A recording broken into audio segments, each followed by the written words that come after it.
আসসালামু আলাইকুম, কৃষি গবেষণাগার ইউটিউব চ্যানেলে আপনাদের স্বাগতম। তো আজকে আমি আমার খামারের আদ্যপাদ্য বিষয় আমি আপনাদের মাঝে তুলে ধরছি। তো আজকে এ বিষয়ে আপনাদের সঙ্গে কথা বলবেন আমার আব্বু। আমার আব্বু হচ্ছে অনেক আগে থেকে গরু লালন পালন করে আসতেছি, আমি ছোট থেকেই থেকে আসতেছি। তো হচ্ছে আমার আব্বুর কাছ থেকে আমি আর কি শুনতে আর কি খাচ্ছি।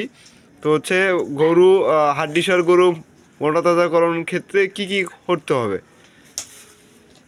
আমরা এই হ্যাংলা পাতলা গরু কিনে নিয়ে আসি, নিয়ে আসার পরে এগুলোর কৃমির ডোজ খিলানি পরে কুলিরে কৃমির একটা ভ্যাকসিন করার পরে এগুলোর বিভিন্ন দানাদার খাদ্য খাওয়াই, ঘাস খাওয়াই। একটা গরুর না হলেও ডেলি 4 কেজি ঘাস তাকে দিতে হবে। আর প্রচুর পরিমাণ গোসল করাইতে হবে, যত্ন করতে হবে। আর আপনি বিভিন্ন টাইপের খাবার টাবার দিলে 3 মাস থেকে আপনি 100 দিন পালবেন। এতে আল্লাহর রহমত আপনি লাভের মুখ দেখতে পারবেন। একটা গরুর আমার গরুগুলো দেখেন, আমি গরুগুলো দেখাচ্ছি আপনাদেরকে। এই যে এই গাভীটা আমার কিনে হলো 57,000, একটা বাচ্চা দিছে, আমি গাভ অবস্থায় কিনছিলাম। আর এই যে এই গরুটা দেখতেছেন, এই গরুটা আমি পালছি 6 মাস, এটা 35,000 টাকার গরু।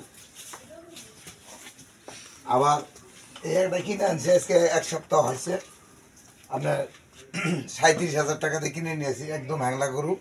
এই যে ট্রিটমেন্ট করলাম, চিকিৎসা টিকিৎসা করে এখন মোটামুটি সুস্থ। ওই যে আরেকটা কিনে আনছি, এইভাবে আস্তে আস্তে করে আমি করি। এই দেখেন, আরেকটা কিনে নিয়ে আসছি 38,000। আগে আপনি গরুর বয়স দেখবেন, একদম বুড়া গরু কেনা হবে না। গরু যাতে 4 দাঁত, 6 দাঁত, 2 দাঁত, এই গরুগুলো খাওয়ার অভাবে অনেক গৃহস্থ ঠিকমতো খাবার দিতে পারে না, এই জন্য গরুগুলার ফলন ভালো আসে নাই।